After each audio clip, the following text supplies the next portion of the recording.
Good morning. Hey. Thanks, guys. Unfortunately, I've got no story with the soundtrack. I have the image of Griff dancing still burned in my retinas. I don't know about you. Same person that we get to talk about today, Elisha. John Kerr will be preaching about him next week as well. My problem is that I have no story, I have no soundtrack. I really even struggled finding a dominant thought. And any of you in homiletics know right now I should just shut up without a dominant thought. That's your first thing that you need. We have this person of Elisha who just finds himself kind of living in the shadow of Elijah the prophet, Elijah the Great. He can't really escape it.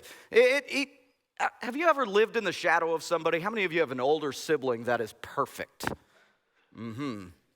Yeah, or at least that's what your parents told you. Why can't you be more like your older brother or older sister? How many of you live in the shadow of your much smarter, much more beautiful or handsomer significant other? That would be me, right here. So, yeah. Every time Lisa and I, when we were in school, we took a test, she would get, an A minus. She'd be so disappointed in herself. And A minus, what did I do wrong? And she's looking for what she got wrong. I'd get my C plus. She's like, oh, good job, and pat me on the head. Why is an A minus not good enough for you and a C plus is like really, really good for me? I don't understand that. We live in the shadows of people. My son, Josh, he's a sophomore over at Webb City. He lives in the shadow of the great Webb City football team. Yeah. Now, he doesn't play football. No. He plays in the band. He's on his little snare drum. He rat-a-tats all the time at home, and he loves being in the band. And in Josh's mind, there is the first half, which is the pre-show. And then there's the second half of the game, which is the post-show. And then you get to the main event, which would be halftime. The problem is that he does not live in the reality of Webb City football, 5 championships or 6 or 10 or 12. How many? You keep cheering about this. How many? I don't know how many they have. They haven't lost a game since they got off the ark, I think. I mean, it's been forever since they've lost. The pressure that comes with playing Webb City football. But for Josh, band is everything. And after the great home game happens, he comes home or he's with his friends and he wants to see the news, the late news, because he watches the highlights of all the schools, and then it gets to Webb City. And if they happen to catch a touchdown in the exact right spot in the end zone, you could see this much of Josh with his drums. Not his face, not his full body. And he's like, there I am. Hey, look. And we're like, yeah, there you are, son. Good job. Just in the shadows. Elisha, the lesser, seems to be in the shadows of Elijah, the great farm boy, called to be the servant, it says specifically, the servant of Elijah. And then he asks for that double portion, and Griff drew out that term meaning not that he could do double the miracles of Elijah, but that he would have, carry on the name and the work and the honor of Elijah as he's sucked up into that whirlwind and even exits earth in a great way. The school of prophets after Elijah's gone, and now Elisha is the one that's in charge, and there's this group of prophets that seem to hang around with one another, the school of prophets that are there, and Elisha takes Elijah's cloak and smacks it on the Jordan River, and it parts just like his predecessor had did. And then the school of prophets, they're looking at him and they bow down, but then as they're bowing down to Elisha, their leader, they're going, hey, should we go look for Elijah? Maybe he's still hanging around. Maybe he got carried off to the desert or over to another town or something. Let's go look for him. And Elisha's going, no. I'm your leader. There's no need to look for him. Really? You're the leader? You know what? We're going to go look for Elijah. Let's go find him. And they do. They take off and they go searching for him, and they don't find him. They come back to Elisha, and he's like, I told you so. And they're like, well, I guess you're the leader now. We've got the healing of the waters that Elisha does. No recognition whatsoever. Nothing really is said about it. It's just that he healed it, and nobody even says thanks for that.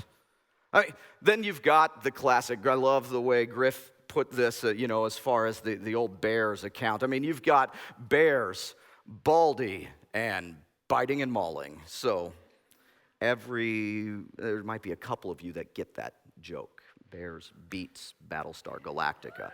Oh, now I get it. Okay. But I mean, you've got that account to which, man, it's great and it's mighty, but I mean, really, is it like the 450 prophets of Baal on Mount Carmel? I don't think so. You've got Elijah who hangs out with kings, Ahab and Jehoshaphat, and he calls some kings out and he honors other kings. And King Jehoshaphat doesn't even know who Elisha is. He doesn't know who he is at all. And then one of his officers says, "Oh, no, you know Elisha, the prophet?" No, who is it? Well, he's the one who used to pour water on the hands of Elijah. Oh, yeah, the servant? Oh, him? Old King Joe and Ahab, they knew exactly who Elijah was. Elisha, not so much.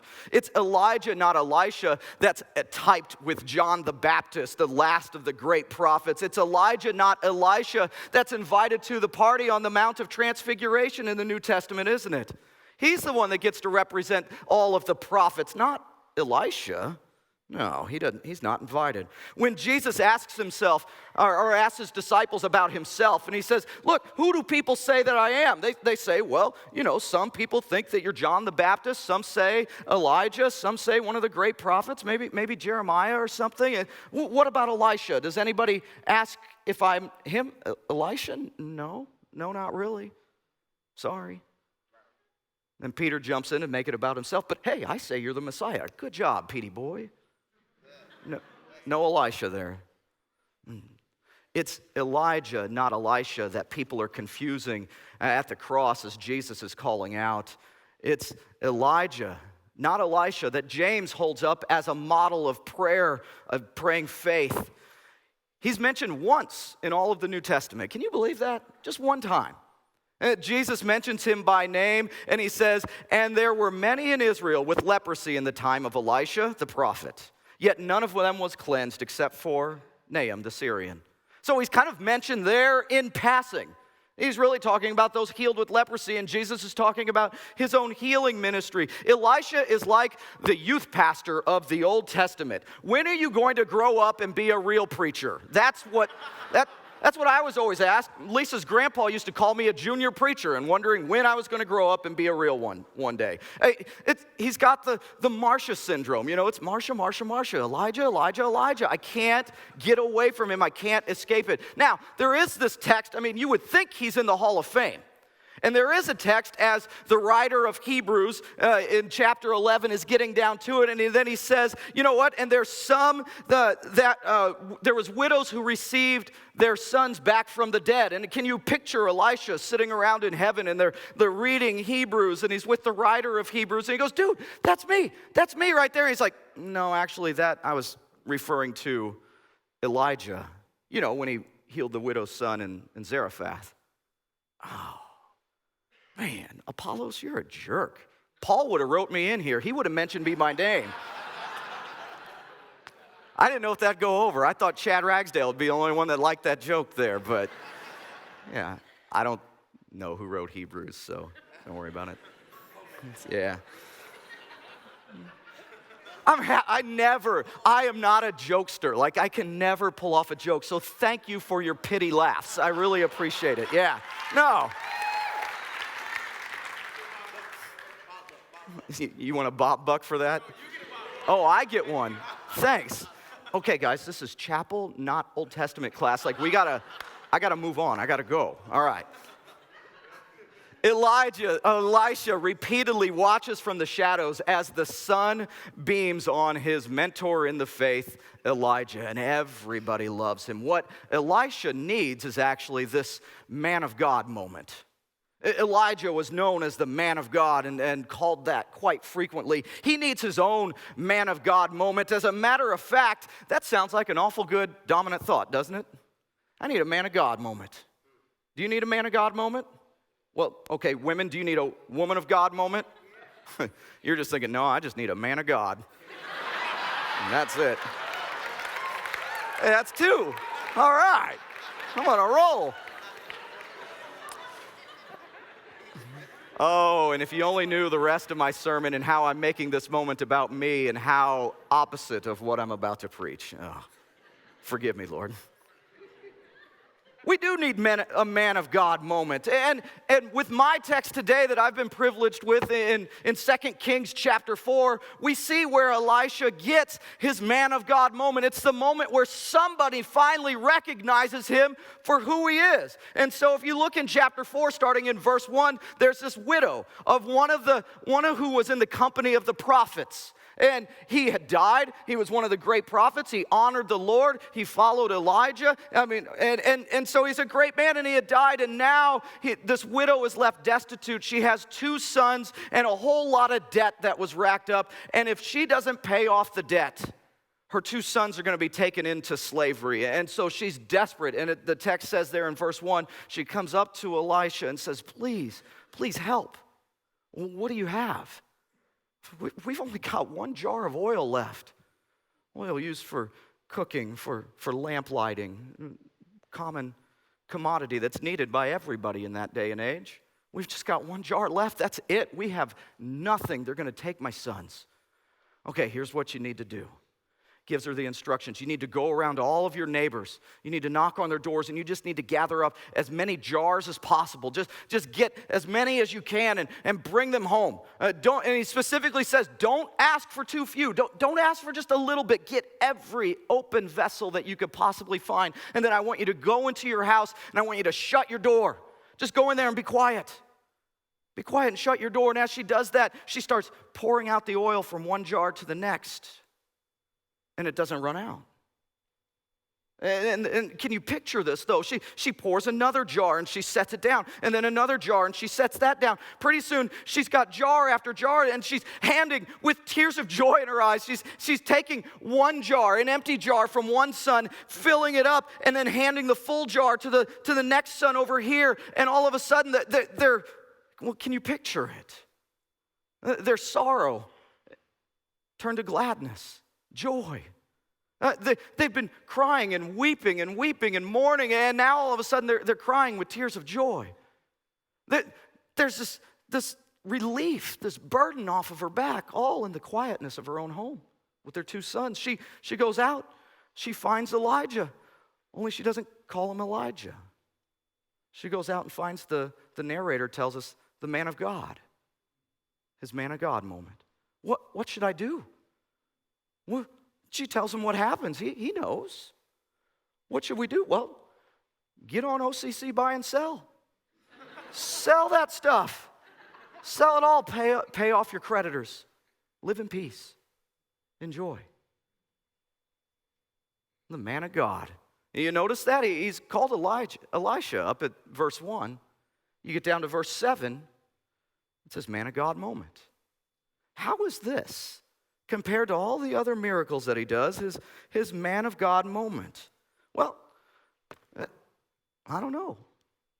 I mean, you would think that maybe it would have been the she-bears coming down. No, that was just out of some frustration and out of some anger. He had some anger issues. It was because of what these boys were doing that they needed a rebuking in a big way. Maybe the waters, the healing of the water. Maybe this is Elisha's man of God moment because not only does he get the recognition that he finally deserves, but maybe it's because it's out of the power of compassion for an individual that his man of God moment comes up. As a matter of fact, maybe that dominant thought isn't the way it should be. Maybe it's more of a movement that he has. It's not just one moment.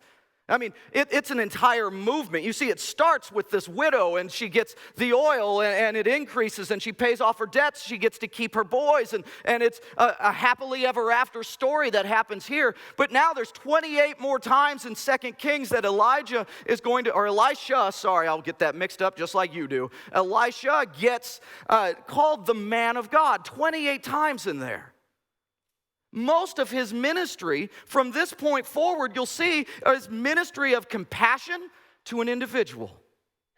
Whether it's things like raising up the Shunammite's son or turning a poisonous stew edible for people to eat, a miraculous feeding of 100 people with 20 barley loaves of bread, the healing of Nahum, the leper. He's helping a friend, somebody in the company of the prophets who lost an axe head in the river and needed to pay that back, need to give it back to who he had borrowed it from, and so makes that axe head float. Just a simple miracle, a compassionate, meeting somebody's needs, kind of like water into wine. Even after he was dead, Elisha gets the man of God movement going. I mean, it's just this whole series of things. It's who he is. It just encompasses his very being with this movement. Because even after he's dead, his bones are put in a tomb, and as there's a couple of guys that are going to go bury the dead, but there's some Moabite raiders that come, and they see him, they're like, yikes, we got to escape these guys. And so they throw the dead man in Elisha's tomb, and he touches the bones of Elisha, and he comes to life, he resurrects. That is a movement, because the guy started moving. Can you imagine? Can you imagine the two guys hiding behind the bushes going, whoa, where are the Moabites? And the third guy comes up and goes, yeah, what are we hiding from? Yikes, who are you? It's an entire movement. And who doesn't want to be a part of a movement like that? Who doesn't want to just have their ministry composed of helping people in need? I mean, his heart was bent towards the commoners in need. Yeah, he has his moments. John Kerr will talk about where he helps a king out and that he works with the kings. And he works with higher-ups like Elijah did, but his ministry primarily is with these unnamed people that nobody really knows about, and they're these quiet miracles that, a movement. We have a movement going. But I need a man of God Messiah. I need to follow the man of God Messiah. Did you notice when I listed off those miracles there, they sounded an awful lot like somebody else. I mean, when you've got 100 people fed with 20 barley loaves, you can't help but think of who? Sunday school. Jesus is the answer. Because, you know what? I don't know about this man of God moment thing where I have my time of fame, that I rise up, I get my 15 seconds of fame. We're like my son Josh going, hey, there I am, that's what I did. I left my mark here on earth. We need more of a movement, not just one moment, but an entire movement, and we love to join our movements, don't we? Well, there's this book called Ordinary. Michael Horton wrote it. Doug Aldridge is the one that kind of turned me on to there, and he says, Christians today, we're more concerned about and we're more excited to join movements rather than just being a part of the church. Isn't it true when you walk down the aisle of any Christian convention? Many of you are going to ICOM pretty soon. Just walk down the aisles, and I mean no disrespect to these ministries that set up booths there whatsoever, or at any other convention. We set up a booth there. I'm not saying anything bad about them, but you notice what it says, join the movement. Come, make a difference with sex slavery. Come, help orphans and widows over here. Be the difference kind of thing. And that we feel like that just having a quiet and simple, ordinary ministry where we just help out a few people here and there, that we do what we can when we can, as Griff pointed out, that's not good enough. That's not radical enough. That just leads to a life of boredom. I need something exciting. I need to travel to the biggest cities. I need to help with the greatest organizations. I need to be on the stage at CIY. I need to do this. I need to be part of a movement that makes a difference. I know this youth pastor that I was working with CIY doing some stuff behind the scenes, and he was one of the main speakers there. Phenomenal speaker, did an awesome job at a huge church. And so afterwards, there's a group of us that go to dinner, and I say, and we're talking about some different things where I introduce myself to him, and I say, how in the world do you manage that many kids in your youth group? Because, I mean, we're talking hundreds upon hundreds, close to 1,000 kids just in this one youth group. I was like, and I specifically wanted to know, because I know he multiplies out. He has lots of staff, lots of volunteers, lots of people, but I wanted to know how he chooses who he personally works with and who he disciples. And he laughed, and he says, I don't disciple the individual. I would lose my ministry to the thousands if I took time to do that. And I kind of knew what he was saying, but there was something there that it just didn't sit well with me. I didn't say anything to him. I just said, oh, okay. As we went on, conversations about football and baseball and all the movies that he's seen and stuff, and I think, well, man, you've got time to do all of that. Elisha seemed to have time for the individual. And when he took time for the individual, this movement seemed to reflect the Messiah. So maybe that's your dominant thought. Maybe we don't need to have our moment of fame. Maybe we don't need to join the movement. We just need to be the church and do what we can when we can with what God puts right in front of us, kind of like the Messiah. But only we here in America, well, maybe in the history of the church, only we could take something like following Jesus and screw that up too, huh? Can't we? I mean, sadly, I've fallen into the traps of wanting those cool elements of the faith. You know, God, would you just reveal something to me? Would you just give me a sign? I would love to even just the little simple miracles like what Elisha did, and I want all the cool elements of the faith, and God is looking at me saying, I just wish you would just demonstrate some consistent elements of the faith, like following my son. I look for the cool, the hip ministry, and well, I'm glad you don't do that. I want my moment. I want my movement. I even want my Messiah. Not the Messiah that God sent, but my Messiah, my own personal Jesus. That's what I want. One argument is that if Elijah is a type of John the Baptist, then Elisha, then the one that came after Elijah, is then a type, a prefigurement of Jesus himself and his miracles that we just listed off, and that as you thumb through 2 Kings, you'll see the miracles there are consistent with that theory. And take it a step further with the widow's oil here. This miracle was a miracle of increase. And if you look at Jesus' ministry and his miracles, they were miracles of increase as well. How are we going to feed 5,000 with 5 loaves and 2 fish? Well, he increased that. Same thing with the 4,000. You've got water into wine. You've got the man with the shriveled hand, and he increased his hand there and made it workable and usable. The same thing with people that were missing their eyesight or their hearing or their speech. He provided more physicality than what was there and available than before. Elisha's ministry of increase is very Christ-like. It's the same in Jesus' parables. Even in his teaching, the kingdom of God parables, the sower goes out and sows a seed and reaps 100, 60, even 30 times as much. You've got the mustard seed, you've got the yeast and the dough. The talents are all about the miracles and the ministry of increase. Even Elisha's name is Christ-like. It's a variant of Joshua. It means God saves, Yahweh saves, just like Jesus' name. He's a prefigurement of Christ. He's the man of God that's foreshadowing the Messiah of God, and I wonder if that's what he was aiming for. He wasn't aiming for a movement. He wasn't aiming for the moment, he wasn't aiming for the moment. He wasn't aiming for the movement. I'm not even sure if he knew that he was a prefigurement of the Messiah, even though I'm sure he looked forward to one. What were his motives?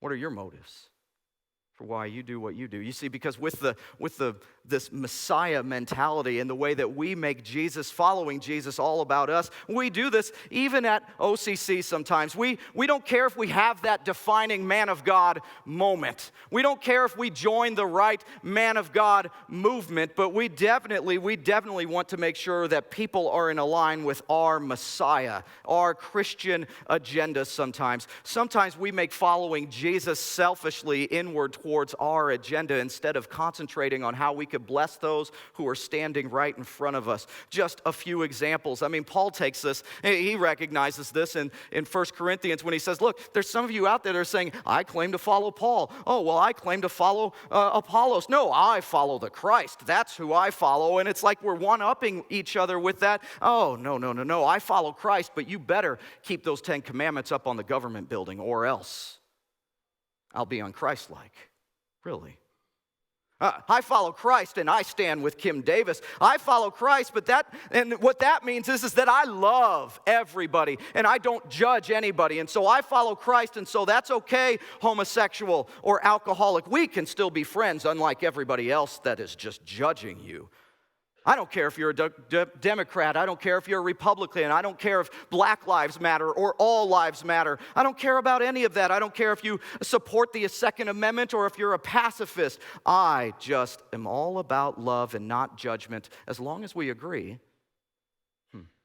I follow Christ, therefore I love my neighbor. Well, that is unless it's my roommate, my siblings, my parents, that annoying guy at work. Whether it's, I follow Christ and I love my neighbor unless it's inconvenient or it's going to cost me something. I follow Christ, but I only want to serve on the West Coast or the East Coast, or I only want to do an internship where my boyfriend is going to be. I want to go to Japan or wherever the most unchurched people are. That's the way that I want to follow Christ, even though I don't talk to unchurched people here in Joplin. I'll start that once I get to the big, sexy city. Because there's a local pastor here in town that I'm meeting with, and as Kristen and I were starting out with this ministry center, and we were meeting with some people, and he goes, look, if you want to get college students involved, you have to make it sexy. You've got to make Jesus sexy. I thought, what? What do you mean by that? He goes, well, if you do a trip, you got to go to the right cities. You got to go to Orlando, or you have to go to Seattle, or you have to go out of the country, otherwise they won't show up. Thinking, okay, that doesn't sound right. Oh, but then what do we do in our children's ministry? If you memorize this Bible verse, I'll give you some bubble gum. Youth ministry, go ahead. If you give enough to support this missionary, then I'll shave my head in youth ministry. I'll turn my hair pink. Why in the world are kids memorizing verses? Why are they raising money? What do you do when you take all the sexiness away? All the sex appeal is gone. All the motives that we set up for ourselves. I mean, the Jews did this too. They would put honey over their Hebrew alphabet and they'd get to lick it off of theirs when they finally had it memorized. I'm not completely against this. I'm asking you, though, to check your motivation because you need man of God motivation. We have to be careful. I'm not saying that there's anything wrong with these ministries that I've listed out. There's nothing wrong with Mike Ackerman going over to Japan. No, there's nothing wrong with that. But I could tell you that Mike Ackerman was demonstrating faith and evangelism here in the States as well. So I'm not saying don't do those things. I'm saying be careful, because when you proclaim your faith and you take a stand in Christ, we might be getting out of alignment and actually just pushing our own personal agendas instead of advancing the gospel of Jesus Christ. That if we're not willing to do what it takes with what we have, with the people that God puts right in front of us right here, right now, why in the world would we do it when we're out there? Why would we go be faithful? And I would imagine there's 1% of you here that are going to completely walk away from everything that you learned here, and you're just not going to have anything to do with ministry whatsoever. That leaves 98% of you that will be absolutely, positively, no names in ministry, that will be doing the best you can with what the Lord has afforded you to the widow that's standing in front of you in need. And God bless you for that. Be okay with that. Be satisfied in that type of a ministry, knowing that Jesus Christ himself looks down upon you and is saying, well done, good and faithful servant. Do it again and do it again and do it again with the people that are in front of you. When you finally, as Michael DeFazio puts it, you start pursuing goodness over greatness. That's when you finally get out of the way and the Holy Spirit can take over and he can surge through you, and there's power that works through you on the behalf of other people, and there's only going to be a couple of people that know about it, and that is a good thing. And by the way, Beth DeFazio, who is a much greater theologian, also said at our convocation banquet that nobody should have nobody.